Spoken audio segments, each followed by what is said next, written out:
Welcome to our channel. If you want to share contacts from Lyft with Grubhub for convenience, follow these step-by-step instructions to transfer contact information between apps. Step 1. Note that Lyft and Grubhub do not have a direct contact sharing feature, so you will need to manually share contact information.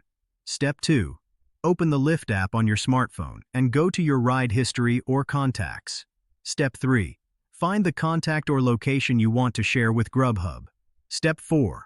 Copy the address or contact information by tapping and holding on the text until a menu appears, then select Copy. Step 5.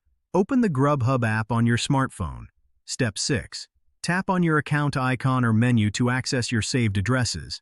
Step 7. Select Add Address or Edit Addresses to add a new location. Step 8. Paste the copied address into the address field and save it. Step 9. Alternatively, if you want to share a contact's phone number, copy it from Lyft and manually add it to Grubhub's delivery instructions. Step 10. Verify that the contact information has been successfully added to Grubhub. Don't forget to like this video and subscribe to our channel.